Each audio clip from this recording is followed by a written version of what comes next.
Welcome back. Today we're taking a deep dive into, well, a really challenging part of the Bible, Ezekiel chapter 23. That's right. It's pretty intense stuff. This chapter uses a very complex, very powerful allegory. Right, about two sisters. And it's all meant to convey a message about the history, the behavior of Samaria and Jerusalem, the northern and southern kingdoms. Exactly. And it starts, like much of Ezekiel, with the word of the Lord coming to the prophet.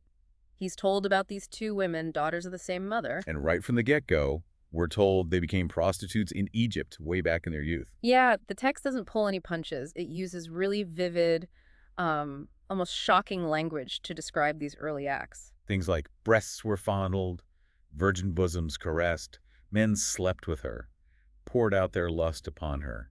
It's designed to grab your attention, I think. Definitely. It establishes this deep-rooted pattern of what the text frames as unfaithfulness right from the very beginning back in Egypt. So let's identify these sisters. Who are these supposed to be? Okay, so the older sister is Ohola, and she represents Samaria, the capital of the northern kingdom of Israel. Got it. Ohola is Samaria. And the younger sister is Oholibah. She represents Jerusalem, the capital of the southern kingdom, Judah. Oholibah, Jerusalem. Okay. And the text makes a point of saying they were mine, right? They belong to God. Yes, that's crucial. It highlights their original relationship with God. They were his people. They even bore sons and daughters, signifying the potential for fruitfulness under the covenant.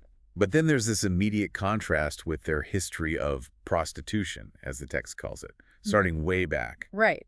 And we need to be clear, this prostitution isn't primarily about literal sex work. It's a powerful metaphor For what? for spiritual infidelity. So worshiping idols, other gods, and really importantly in Ezekiel, it also means relying on foreign alliances, making treaties with Egypt, Assyria, Babylon, seeking security from them instead of from God. So it's like breaking the covenant, treating it like, well, not an exclusive relationship. Precisely, like seeking other lovers, these foreign powers, instead of remaining faithful to God.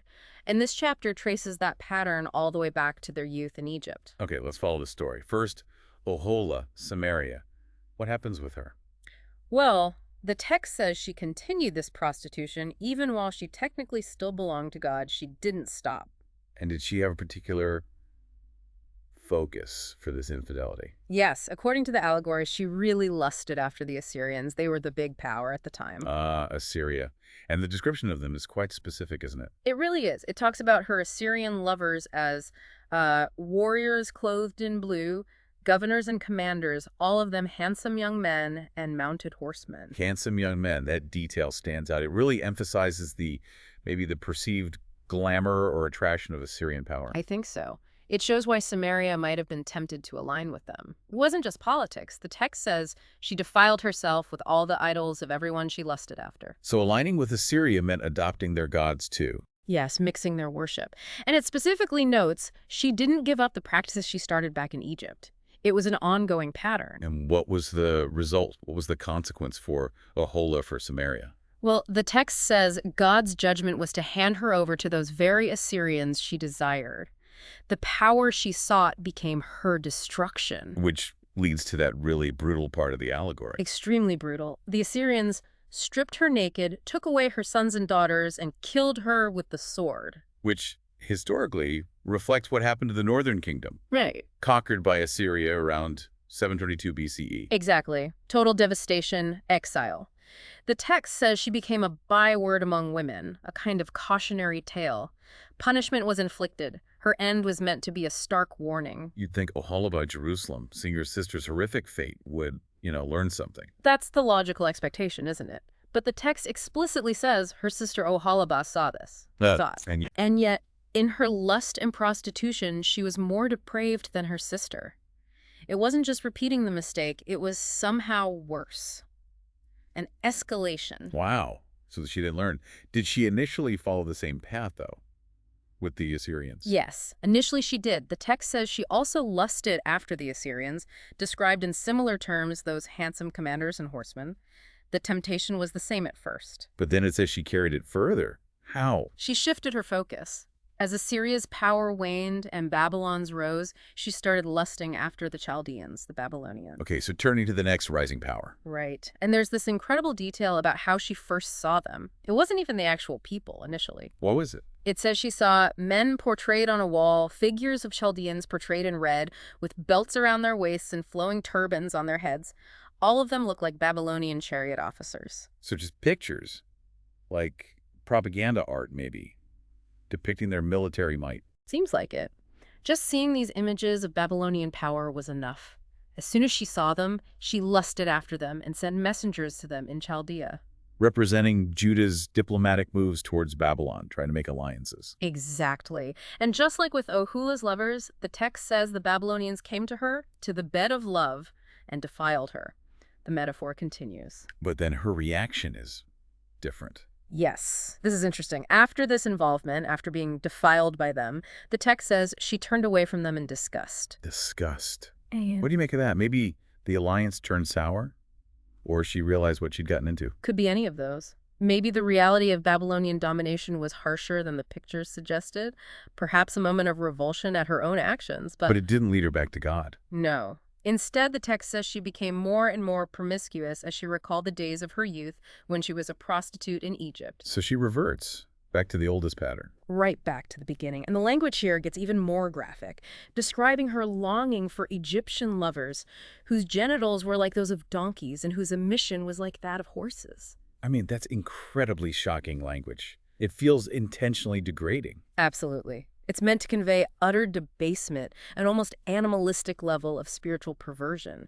It communicates God's profound disgust at this level of betrayal, equating it with something utterly repulsive. So Oholiba is now openly pursuing these alliances, these idols. How does God react to this blatant behavior? The text says, because she carried on her prostitution openly, exposed her nakedness, God turned away from her in disgust, just as I had turned away from her sister.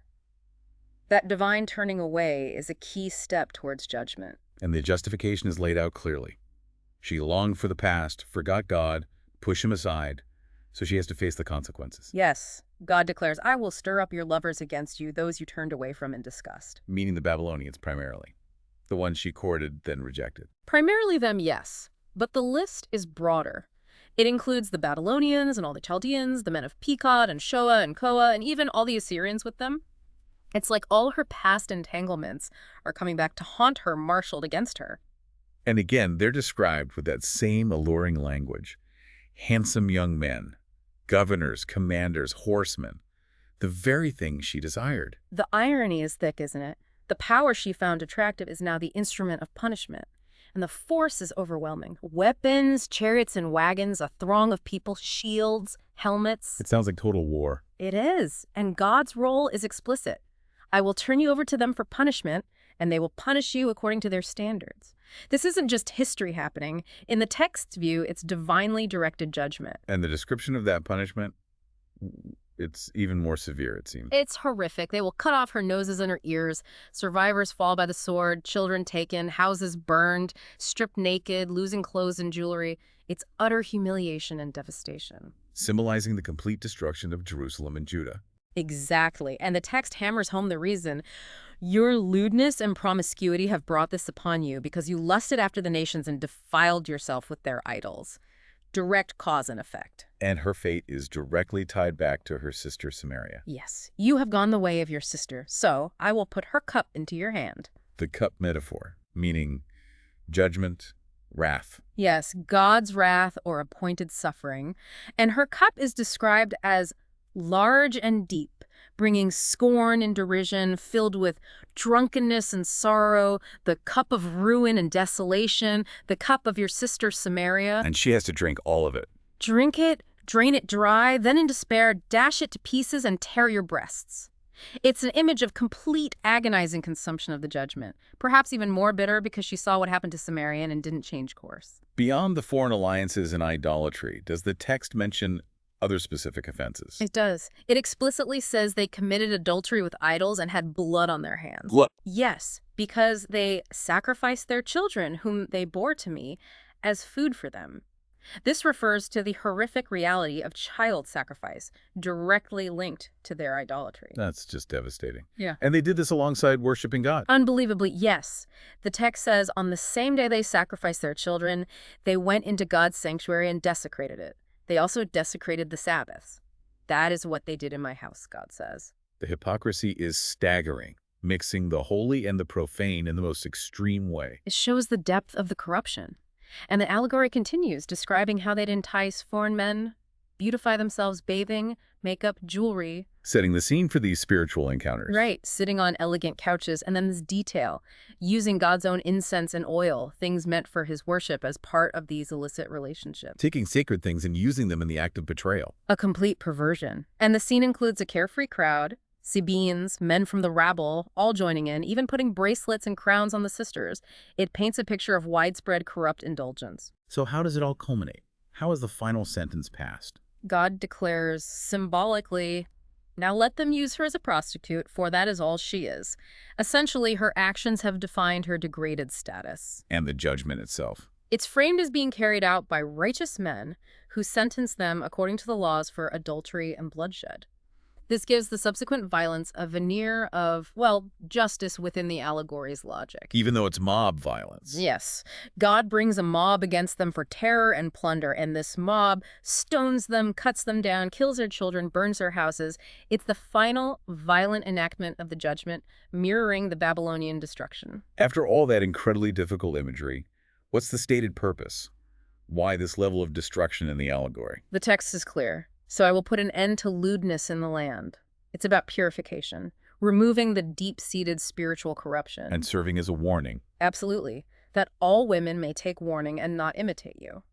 The fates of Samaria and Jerusalem are held up as explicit examples of the consequences of turning from God. They suffer the penalty for their own actions, their idolatry. Yes. And it leads to that key phrase in Ezekiel. "Then you will know that I am the sovereign Lord." The suffering, the stripping away of everything else, is ultimately meant to force recognition of God's supreme authority and the reality of the covenant relationship. Right. So to recap this deep dive, Ezekiel 23 uses this intense, frankly disturbing allegory of two sisters, Oholah and Oholibah, representing Samaria and Jerusalem. Their prostitution symbolizes centuries of spiritual infidelity, idolatry, and disastrous foreign alliances. And the consequence is a brutal judgment, delivered ironically by the very powers they courted. It's graphically depicted to show the severity of the betrayal and the totality of the destruction. It's definitely a text that presents God's perspective in a stark, uncompromising way, focusing on covenant, betrayal, and judgment. It really does. And the graphic nature, the violence in the allegory, while deeply uncomfortable for us, served a purpose in its time. It was meant to shock people into realizing the seriousness of their situation. It certainly makes you think about how ancient cultures use these powerful, visceral metaphors to talk about ultimate loyalties and the stakes involved. Absolutely. It forces you to consider, maybe even today, what happens when core commitments, spiritual, ethical, communal, are betrayed. What are the consequences, allegorical or real, of seeking security or identity in the wrong places? It's a question that resonates far beyond ancient Israel.